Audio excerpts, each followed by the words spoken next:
Mesdames, Messieurs les ministres, Monsieur l'ambassadeur, Mesdames, Messieurs, chers amis, chers compatriotes, merci pour votre patience et je vais vous dire avant toute chose combien je suis heureux de vous retrouver ce soir dans cette galerie où nous venons avec le Premier ministre Turnbull de voir Notre-Dame à la licorne, si je puis utiliser cette expression, qui achève son périple, mais qui a passé quelque temps loin de Cluny. Heureux de vous retrouver ici, à l'autre bout du monde, là où vous avez choisi d'établir vos vies pour un temps, pour plus longtemps, où parfois vos familles se sont établies depuis plusieurs générations, où vos entreprises ont décidé de se développer, où vous faites en tout cas vivre au quotidien la relation bilatérale entre nos deux pays. Je voulais vous dire combien cette relation est importante et combien votre présence ici est importante et combien vous contribuez par celle-ci à ce que je crois être une des nouvelles aventures du XXIe siècle dans cette région du monde pour notre pays. D'abord parce que nous avons un goût commun pour la liberté. Ce goût commun, nous l'avons fêté la semaine dernière lorsque le Premier ministre Turnbull s'est rendu avec le Premier ministre Philippe à Villers-Bretonneux pour fêter l'Anzac Day. Et nous l'avons fêté ce matin au mémorial de Sydney pour commémorer l'engagement des troupes australiennes aux côtés de la France, aux côtés du camp de la liberté, il y a un siècle, engagement renouvelé lors de la guerre 39-45, lorsqu'à nouveau, les troupes australiennes ont décidé de s'engager avec nous, pour nous défendre. Lorsque, si je compte ces deux conflits mondiaux, des millions au total de jeunes Australiens ont décidé de s'engager pour un pays qu'ils ne connaissaient pas, pour des femmes et des hommes qu'ils ne connaissaient la plupart du temps pas, mais parce que la liberté était là-bas en question. Durant le premier conflit mondial, ce sont plus de 50 000 Australiens qui ont péri, dont 11 000 ont leur nom et leur tombe sur notre sol. Ce goût pour la liberté, il n'a jamais fait défaut entre nous et il est au cœur d'engagements contemporains. Et ce que nous avons scellé ces derniers mois et pleinement aujourd'hui, cet axe indo-pacifique nouveau dans lequel votre action au quotidien va s'inscrire, c'est ce goût renouvelé pour la liberté, les équilibres, cette liberté de la souveraineté et l'attachement à nos valeurs communes dans la zone indo-pacifique. L'engagement de nos deux pays aujourd'hui, c'est un engagement pour ces valeurs qui sont les nôtres. Lorsque, ensemble, nous luttons contre le terrorisme au Moyen-Orient, lorsque, ensemble, nous luttons contre le financement du terrorisme, encore la semaine dernière à Paris et dans une conférence que l'Australie accueillera l'année prochaine, lorsqu'ensemble, nous luttons contre le terrorisme en Asie du Sud-Est, lorsqu'ensemble, nous luttons contre tous les trafics dans la zone indo-pacifique, lorsqu'ensemble, nous construisons les termes d'un partenariat qui permettra la libre circulation dans ces océans pour l'intérêt de nos nations et le respect des règles de droit. Ce sont toujours pour ces valeurs que nous nous battons. Ce goût commun pour la liberté. Il est inscrit au cœur, aux origines de la nation contemporaine australienne. Il est au cœur de la relation bilatérale et de ce qui nous forge. Ensuite, vous participez d'une grande aventure dans cette région. Je viens de l'évoquer avec le partenariat que nous venons de signer, mais votre présence ici, notre présence et notre partenariat avec l'Australie, c'est aussi notre volonté d'inscrire la France pleinement dans une région qui est aussi la sienne, et je veux saluer le président Nouvelle-Calédonie qui est avec nous et plusieurs élus de Nouvelle-Calédonie. Je m'y rendrai dès demain après-midi pour y passer plusieurs jours. Mais la Nouvelle-Calédonie, Wallis-et-Futuna, la Polynésie française, Mayotte, la Réunion, c'est notre ancrage dans cette zone indo-pacifique. C'est reconnaître qu'il y a un peu plus d'1,5 million de citoyens français qui vivent dans cette région, que nous avons une présence militaire de longue date qui n'a cessé d'être renforcée avec plus de 8 000 soldats. C'est reconnaître que si la France est la deuxième puissance maritime au monde, c'est essentiellement grâce à cette région et à la présence qui est la nôtre. Et par votre présence, votre activité au quotidien, vous contribuez à la force de cet ancrage français dans cette région Indo-Pacifique, où une partie de la croissance du monde, une partie de ses équilibres se joueront aussi. Et c'est pourquoi je voulais vous remercier, parce que pour beaucoup d'entre vous, vous avez préfiguré en quelque sorte cette stratégie Indo-Pacifique que nous avons formalisée, pleinement élaborée et que nous allons maintenant mettre en œuvre dans les prochains mois et les prochaines années. Vous y participez à travers vos entreprises et nous avons, je dois le dire parce que ça n'est pas vrai partout dans le monde, une relation commerciale et d'investissement forte avec l'Australie, mais en plus une relation positive. Nous n'avons pas de déficit commercial, au contraire. Et nous avons, sur plusieurs postes, une véritable relation qui montre la dynamique française, le goût pour la France, et qu'il s'agisse des industries de défense, à la finance, en passant par les industries de services, l'hôtellerie, la restauration, le luxe. Nombre d'entre vous que j'ai encore croisés hier font vivre depuis plusieurs décennies la force de cette relation bilatérale.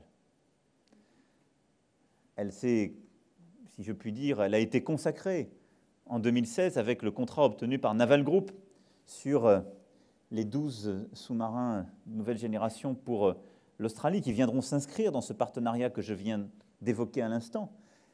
Mais derrière, ce seront des PME, des ETI. Le ministre vient un instant de voir les accélérateurs et la présence de nombre d'entre vous. Ce sont des entreprises encore jeunes dont nous avons signé certains accords ce matin et qui, dans les énergies renouvelables, vont développer leur présence et leurs investissements en France. C'est votre rôle à travers les partenariats scientifiques. Nous en avons signé plusieurs aussi ce matin, qui marquent la vitalité des échanges de recherche entre nos deux pays que nous souhaitons poursuivre, en s'inscrivant d'ailleurs dans le cadre de ce partenariat stratégique et de nos intérêts bien compris, en particulier dans le domaine maritime. C'est notre volonté d'aller plus loin en termes de partenariat éducatif. J'ai déjà croisé nombre de jeunes Français, et j'en vois dans cette salle, qui goûtent l'attractivité australienne pour venir étudier ou pour venir travailler 1 an après leurs études. Nous devons aller plus loin pour nous aussi attirer des jeunes Australiens pour venir travailler en France dans des parcours bilingues, pour venir goûter de notre pays et de cette porte d'accès à l'Europe. Car la France aujourd'hui, je veux que vous puissiez pleinement le mesurer, que vous puissiez l'expliquer, le colporter. La France est le dernier grand pays de l'Union européenne après le Brexit qui a une telle présence indo-pacifique, qui a un tel ancrage et qui donc peut être ce trait d'union entre l'Australie et l'Europe, assumant pleinement notre part pacifique. Ce partenariat, c'est aussi celui que nous voulons développer en termes de santé. Pour aller plus loin, plusieurs d'entre vous le font d'ores et déjà vivre, mais nous souhaitons là aussi renforcer un partenariat qui permettra d'aller plus loin en termes de prévention. L'Australie est exemplaire en la matière, qu'il s'agisse de plusieurs cancers ou de la lutte contre le tabac. Nous avons grandement à nous en inspirer en France et c'est dans ce cadre que nous avancerons. C'est ce partenariat éducatif avant même le supérieur que nous voulons renforcer à travers la formation des maîtres et la relation entre 2 systèmes pédagogiques qui ont beaucoup à apprendre l'un de l'autre. C'est aussi un partenariat climatique que nous voulons nouer dans le cadre de cette relation bilatérale et régionale, avec plusieurs engagements pris ensemble. L'un en mars dernier au sein de l'Alliance solaire internationale, qui a permis des résultats concrets encore aujourd'hui pour nos entreprises, et où nous sommes résolument engagés l'un et l'autre pour développer justement cette énergie solaire. L'autre qui fait que l'Australie s'est engagée pour la défense, la protection de ses récifs coralliens. Et nous sommes pleinement engagés là aussi dans cette initiative, puisque nous avons notre propre expertise et nos instituts de recherche, nos entreprises vont pleinement s'engager aux côtés des chercheurs et entrepreneurs australiens. Et enfin, parce que nous avons décidé de mettre en œuvre, avec en particulier la Nouvelle-Zélande, une des initiatives du One Planet Summit signée le 12 décembre dernier à Paris pour la biodiversité. Ces initiatives concrètes montrent que ce lien, la vitalité de la relation bilatérale, se décline aujourd'hui dans tous les segments. Et c'est ce que nous avons voulu pour ce nouveau partenariat stratégique. De l'économie, en passant par la culture et ce passage momentané, mais je serai demain avec plusieurs d'entre vous pour aussi montrer la vitalité du lien culturel entre nos pays, en passant par la gastronomie, la recherche, la science, l'éducation, le climat. Ce sont autant de voies et moyens de développer cette relation bilatérale que vous faites vivre depuis plusieurs années ou plusieurs décennies pour certains d'entre vous. Nous continuerons à l'ancrer dans le cadre de cet agenda et par ce travail quotidien dans lequel vous êtes engagés. Je veux ici saluer non seulement nos forces consulaires, mais l'ensemble de celles et ceux qui sont engagés, diplomates ou élus, pour justement porter la présence de la France, l'ancrer, la développer. Je veux aussi saluer l'ensemble de nos enseignants et des équipes pédagogiques, parce que la présence française s'inscrit aussi dans le cadre de cette capacité à continuer à enseigner en français, aux Français comme aux étrangers, et à marquer notre présence. Nous avons environ 60 000 ressortissants présents ici en Australie, et la force de notre enseignement français explique cette vitalité et la sous-tend. Là-dessus, je serai très clair et le ministre rendra des conclusions à l'été. Nous maintiendrons les engagements financiers sur les années à venir. Nous mènerons une réforme en profondeur pour faciliter les partenariats locaux et renforcer les financements, en particulier de notre engagement pour l'enseignement à l'étranger et de l'AEFE. Il en est de même pour la présence culturelle, où nous avons annoncé il y a quelques semaines une refonte en profondeur de notre réseau et en particulier du lien entre l'Institut français et le réseau des alliances françaises, simplifiant notre projection à l'international et permettant d'être à la hauteur des attentes. Vous pouvez être fiers de porter la France ici et de porter avec cela notre éducation, notre langue. Il y a environ 100 000 francophones en Australie, ce qui est beaucoup pour un pays de cette population. C'est la première langue européenne, hormis l'anglais, qui est ici apprise, enseignée et aimée. Et c'est cela que je veux que nous puissions ensemble développer. Parce que la relation bilatérale ouvre aujourd'hui une nouvelle page.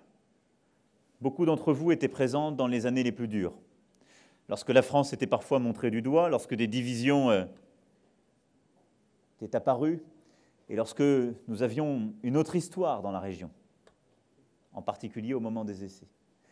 Vous avez tenu, vous avez continué à faire aimer la France, à donner des prétextes aux Australiens pour nous aimer. Maintenant, nous sommes fortement de retour, avec une dynamique nouvelle. Et sur chacun des secteurs que je viens d'évoquer, la dynamique est à l'œuvre qui va nous permettre de renforcer encore notre présence, d'intensifier la relation bilatérale.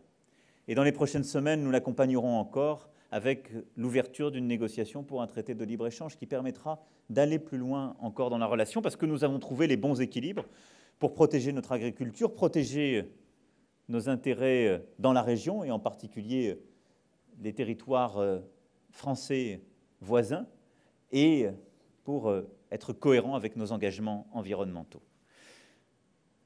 Ce goût de la liberté, ce goût réciproque d'une relation que vous faites vivre depuis tant d'années, se complète enfin d'un goût pour l'optimisme, si vous me permettez d'achever sur ce point.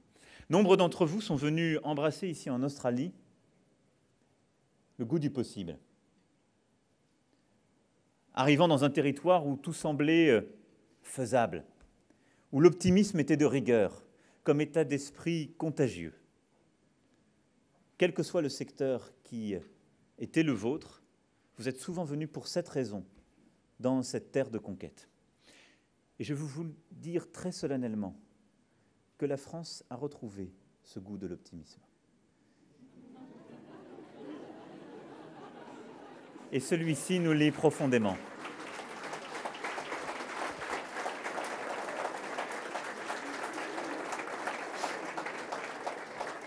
J'étais ce midi avec quelques-uns de nos concitoyens qui étaient venus pour ce visa de travail si spécifique à l'Australie qui permet pendant 1 an et pour la plupart d'entre eux, de venir exercer des professions dans les métiers de la restauration ou de l'hôtellerie. Et tous me disaient la même chose. Ici, on vient parce que c'est possible, parce qu'on peut accéder plus vite, parce qu'il nous semble qu'on peut changer les choses. Mais à la seconde où je leur ai demandé « Mais qu'est-ce qui vous empêche de le faire chez nous ?» C'était une forme d'état d'esprit. C'était une forme d'état d'esprit. Qui a décrété qu'il n'était pas possible de faire les choses en France? Ça a changé. C'est fini. Je vais vous dire, parce que naguère encore, on disait « c'est pas possible de changer l'ordre établi sur le plan politique. Les choses ont toujours fonctionné ainsi, allez voir ailleurs si vous voulez. » Nous l'avons fait. On disait « c'est pas possible de réformer le droit du travail en France. Ça a toujours fonctionné ainsi. Allez voir ailleurs si vous voulez changer les choses. » Nous l'avons fait. On a dit « c'est pas possible de moderniser l'économie, de retrouver une France attractive, conquérante, qui retrouve sa place dans le concert des nations sur le plan économique. » Nous l'avons fait. On a dit « c'est pas possible de croire dans l'Europe, elle est fatiguée, épuisée, passer à autre chose. » Nous croyons dans l'Europe. Elle ne change pas du jour au lendemain, mais nous avançons sur ce chemin exigeant, ambitieux, pour la rebâtir et lui redonner de l'ambition. On disait « c'est pas possible que la France, qui n'est même plus une puissance moyenne, joue cette place dans le concert des nations. » Nous sommes en train de le faire, à travers ce partenariat stratégique, comme partout à travers le monde, comme nous l'avons fait la semaine dernière encore à Washington. On disait « ça n'est pas possible ». Mais qui disait cela?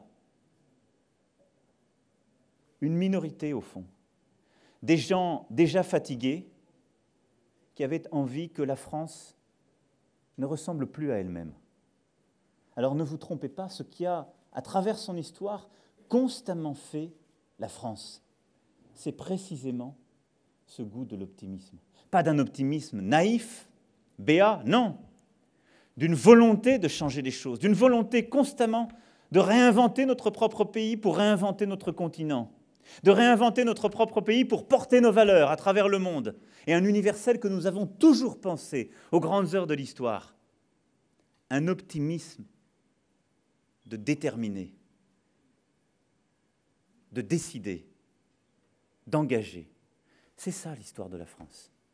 Et cette histoire, c'est celle que nous avons décidé de reprendre. Donc oui, ce goût de l'optimisme que vous êtes parfois venus chercher très loin du pays en pensant que les dizaines de milliers de kilomètres permettaient de se départir d'une forme d'état d'esprit ambiant. Sachez qu'il est de retour en France et que je ne ménagerai pas ni mes efforts ni ceux du gouvernement pour que chaque jour l'optimisme reprenne des centimètres nouveaux, mais que dans cette aventure, vous avez un rôle essentiel à jouer, un rôle en portant la voix, l'image, la force de la France ici, un rôle en revenant aussi, lorsque ce sera votre choix personnel ou lorsque ce seront vos choix familiaux, pour porter votre expérience, pour la partager, pour rendre plus fort notre pays encore. Ce goût de l'optimisme est retrouvé pour rendre la France plus forte et pour lui permettre, dans ce siècle qui s'ouvre, de porter ses valeurs, d'assurer sa sécurité et de défendre ses intérêts. C'est exactement ce que la France a décidé de faire dans cette région du globe qui est aussi la sienne. Et cette ère nouvelle que nous ouvrons, c'est celle d'une ambition assumée, volontaire, de cette histoire nouvelle dans laquelle vous avez pleinement votre page à écrire. Voilà, mes chers compatriotes, quelques convictions que j'étais venu partager avec vous, accompagné de nos ministres. Vous vivez ici dans un grand pays et dans une région qui nous est chère.